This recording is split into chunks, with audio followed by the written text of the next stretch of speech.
because we're special. Yeah, the elusive Chef Leppard. No, actually, this has come up the last few days, and we only realised that we've never had any time off. This is the first year off we've had in 30 years. And it's always been like, finish a tour, go into the studio, write, record. So that's always been the brief, and that's always what we've done. And so we've never had time to actually do that. It's always been, guys, you finished yet? Like Hysteria, 3.5 years or something. So we've never really got around to doing it. And this is the first time that we could actually look back and look at some of the recordings, because we record every tour and pretty much every show. So the last 2 tours, we recorded, pretty much every night. And as we done them, Ronan, our sound guy, would go, that was a perfect take. So at the end of the thing, Joe and Ronan sat down with all these kind of master takes of the songs and went through and weeded them out. So it's timing, really, and time off, really. Pretty much, yeah.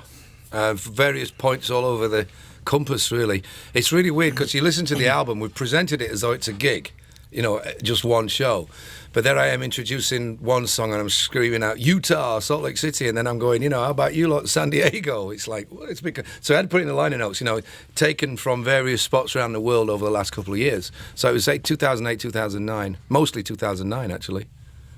We got really tight by the end of the tour. It was like it was hard to pick ones, they weren't bad, okay, brilliant. They were kind of great, much better, okay. They were very, very consistent. In fact, a lot of the songs we actually ended up choosing them because of the audience reaction.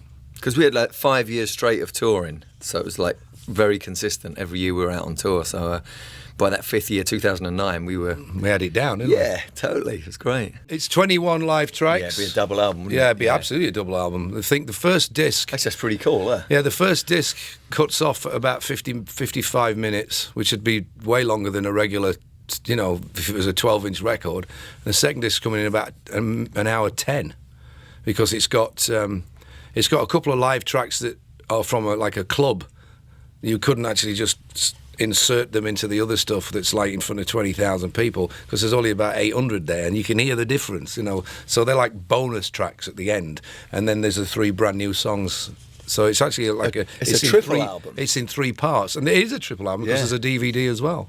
They came to the project right at the very end, because we didn't really plan on doing any new material, but then just there was like a synchronicity. All of a sudden we just started talking. It's like, I've got this song. Really? So have I.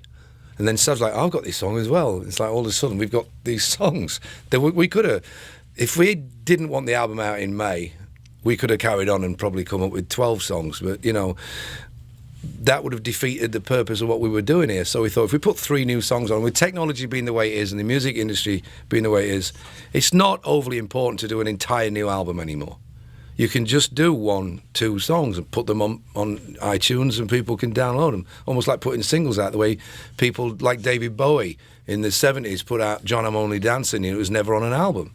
And loads of people have done it, and we just thought it was a great opportunity to just put 2 or 3 new songs on the record, which turned into 3. So we've got something that we can play live that's new. Because if you're going out to promote a record that's essentially a live album, you're not really playing anything new. So we also saw that as a bit of not a problem, but a challenge to get over. And it's like, 3 new songs sorts that out. So Undefeated is one of those classic arena rock anthems. It really, it's fist pumping, big chords, big drums, tribal drumming, chanting, very uplifting lyric. Kings of the World, which is a song that Sav wrote, is one of these epic album track things. It's just very Queen in its composition. Huge vocals, great big guitars, long. You hear it and it's like, wow, it's just mad. It's really difficult to explain, and I've been trying to explain it for the last week to people. I go, you really need to hear this thing, because it's just nuts. And All About Believing is Phil's baby. Which kind of sounds like it should have been on an album between Pyromania and Hysteria. So it's the same thing. It's very uplifting. It's really cool, and we really dug the new stuff. It's actually great. And you always want to play your new stuff live, but I don't know if we'll get a chance to do all of them. But it would be cool. Dude, you really bummed us out now. Never even thought about No, it. we actually didn't think. We just knew that we wanted to get this out for years. We've been promising it for like 20-something years. Oh, yeah, we're doing a live, it's coming out. Just that thing again, didn't get around to it. Yeah, notoriously live albums don't sell like studio records do. The exceptions being Frampton Comes Alive, Kiss Alive 1, maybe Live and Dangerous by Lizzie did really, really well. Eric Clapton Unplugged. Yeah, exactly.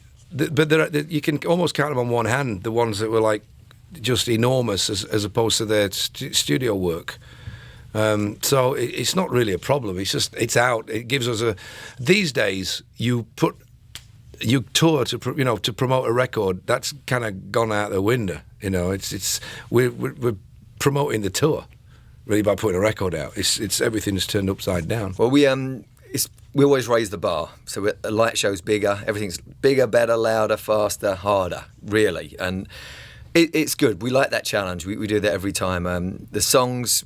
We're changing them out a little bit. We're doing different versions, like Rocket. We're going to do the long version of Rocket with a big guitar fest in the middle. We've got production things. Instead of a screen, a generic screen, we've got 7 screens. And the lighting show's completely over the top, almost like a Kiss or Van Halen thing from the 70s, So we're kind of going there, and it's absolute fun. It's what great fun it is for us to actually kind of get that on the go and trying to just to make it better all the time. And obviously the new songs, we'll try and work some of them in there.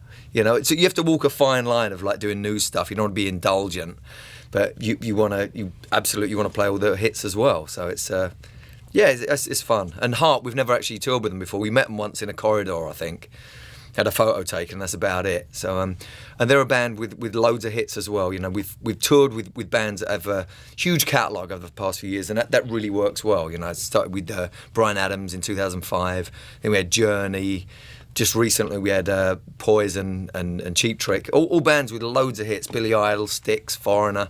And I think these packages work great. They certainly do for us. Everyone comes in. It's an event. They leave and they actually really remember it wasn't just going to some gig seeing a band. It's like, whoa, that was fantastic.